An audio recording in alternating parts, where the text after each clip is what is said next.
What we're about to dive into is one of the biggest fundamentals in all of math, but it's also one of the simplest. So let's go right into it, shall we? Let's check it out. This equation right here says x plus 5 equals 19. Now, we could solve this one out mentally by looking at it and saying, what number plus 5 equals 19? Well, the number plus 5 that gives us 19 is 14. So you could solve it that way and just say, well, x equals 14. That's using number sense. But there's another way to solve this equation.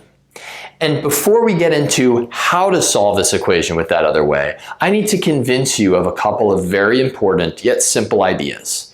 It starts with this. Let's pretend that you have a certain amount of weight of, I don't know, let's say candy in your hands. Any kind of candy you want. And I have that same exact amount of candy.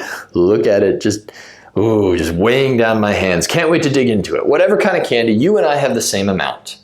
And each of us, because we can't just hold candy in our hands without eating it, eat the same exact weight of candy. You lose the same amount, I lose the same amount. Naturally, if I were to ask the question, how much weight of candy remains in your hands and in mine, we'd have the same exact amount, right?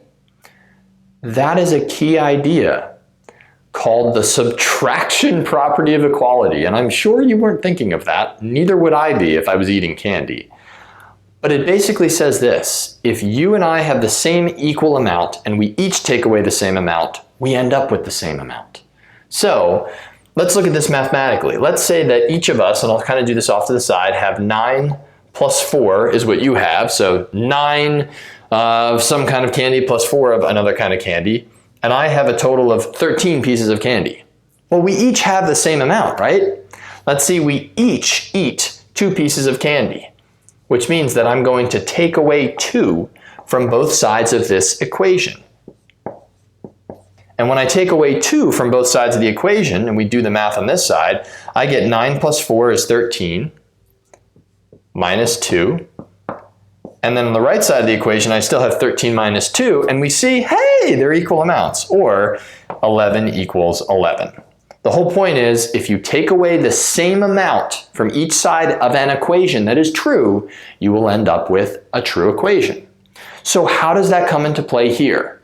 Well, if we look at this equation, we already saw that one way to solve it was to use mental math. But there is another very important way.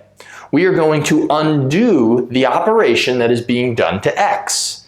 Currently, we are adding 5 to x. What could we do to undo plus 5? What's the opposite of adding? Taking away or subtracting. So I'm going to subtract 5 from each side of the equation.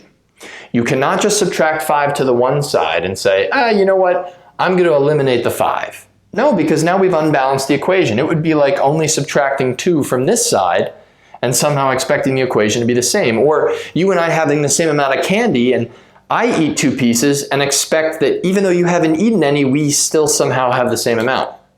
So whatever I do to one side of an equation, I must do to the other to balance out the equality, right? So I have taken 5 pieces away from here. We now very simply simplify both sides. Adding 5 and then subtracting 5 undoes the addition of 5. That number becomes 0, 5 minus 5. It leaves the left-hand side with x. Notice I'm just doing calculations on the left-hand side only. Then on the right-hand side, I simplify and I do 19 minus 5. I'm treating this as a separate thought. I'm just focused now on subtracting 5 from 19, which is 14. Awesome, which is the same answer we would have gotten. How do we check our answer? In the original equation, we had that x plus 5 equals 19. My solution is x equals 14. I can take that number and evaluate it in for x. And sure enough, 14 plus 5 is equal to 19. And that whole thing right there that we just did is a check. Very, very cool stuff.